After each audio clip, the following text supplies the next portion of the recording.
បាទទៅទស្សនិកជនជាទីគោរពឥឡូវក្រុមការងាររបស់យើងបានចុះការតំណតំណងទៅការអ្នករាយការណ៍របស់យើងបានហើយគឺលោកពឿនដែលជាអ្នករាយការណ៍ប្រចាំខេត្តប៉ៃលិនបាទខេត្តប៉ៃលិនសម្រាប់មានព័ត៌មានមួយគឺអភិបាលខេត្តប៉ៃលិនដឹកនាំកិច្ចប្រជុំពង្រឹងកិច្ចសហការជាមួយក្រុមហ៊ុននានាដើម្បីលើកកម្ពស់សេវាកម្មនិងទប់ស្កាត់បទល្មើសតាមអនឡាញបាទសូមជើញបាទលោកជំទាវបានព្រមអភិបាលនៃគណៈអភិបាលខេត្តប៉ៃលិនវារសៀលថ្ងៃទី16ខែមីនាឆ្នាំ2026នេះបានអញ្ជើញដឹកនាំកិច្ចប្រជុំមួយជាមួយតំណាងក្រុមហ៊ុនផ្ដល់សេវាអគ្គិសនីសេវាទឹកស្អាតនិងសេវាអ៊ីនធឺណិតទាំងអស់ដែលកំពុងប្រតិបត្តិការនៅក្នុងខេត្តប៉ៃលិន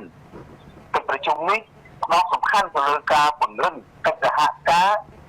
ផ្ដល់សេវាជូនដល់ប្រជាពលរដ្ឋឲ្យកាន់តែល្អប្រសើរព្រមទាំងចូលរួមចំណែកក្នុងការទប់ស្កាត់រាល់ទីតាំងដែលសង្ស័យថាមានសកម្មភាពលួចបន្លំនិងបោកប្រាស់តាមប្រព័ន្ធអនឡាញហៅកាត់ថាអនឡាញស្កេម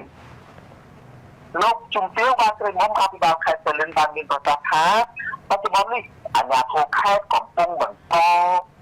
យុទ្ធនាការយុទ្ធប្រឆាំងបទល្មើសនានាជាពិសេសគឺបទល្មើសបច្ចេកវិទ្យានិងការឆបអបតាមប្រព័ន្ធអនឡាញកិច្ចប្រតិបត្តិការនេះធ្វើឡើងក្នុងគោលបំណងបន្តការអនុវត្តនៅសន្តិសុខសង្គមរបៀបរៀបរយនិងសណ្ដាប់ធ្នាប់សាធារណៈនៅទូទាំងខេត្ត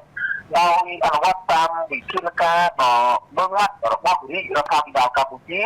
ដែលមានសម្ដេចមហាបវរធិបតីហ៊ុនម៉ាណែតជានាយករដ្ឋមន្ត្រីកិច្ចការនេះក៏ដើម្បីនិរន្តរភាពនិងការអភិវឌ្ឍសង្គមជាតិស្របតាមយុទ្ធសាស្ត្រអភិភាពរបស់រាជរដ្ឋាភិបាលដែលផ្ដោតលើមនុស្សទឹកភ្លើងផ្លូវនិងបច្ចេកវិទ្យាក្នុងគោលបំណងពង្រឹងអភិបាលកិច្ចល្អនិងលើកកម្ពស់គុណភាពជីវិតរបស់ប្រជាពលរដ្ឋការងារនេះទាមទារឲ្យមានការយកចិត្តទុកដាក់ខ្ពស់លើការគ្រប់គ្រងសុវត្ថិភាពតាមទីតាំងប្រមូលផ្ដុំការត្រួតពិនិត្យទីតាំងលំនៅឋានរបស់ជនបរទេសនិងទីតាំង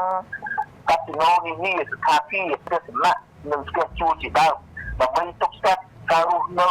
ដោយខុសច្បាប់និងសកម្មភាពឧក្រិដ្ឋកម្មជាពិសេសអំពើឆបោក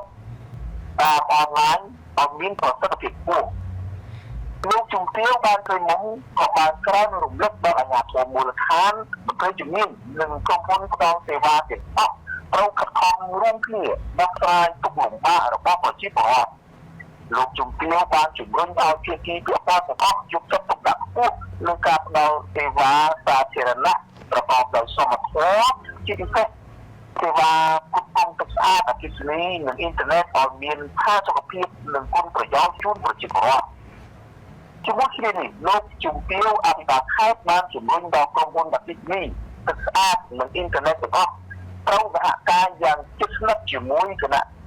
បញ្ជាការឯកភាពរបស់ខេត្តអាជ្ញាធរមូលដ្ឋាននិងមន្ត្រីជំនាញក្នុងការអង្កេតនិងតាមដានរកទីតាំងដែលមានការសង្ស័យ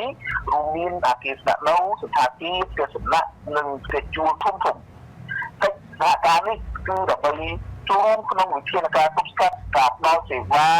ដល់សកម្មភាពលួចបន្លំ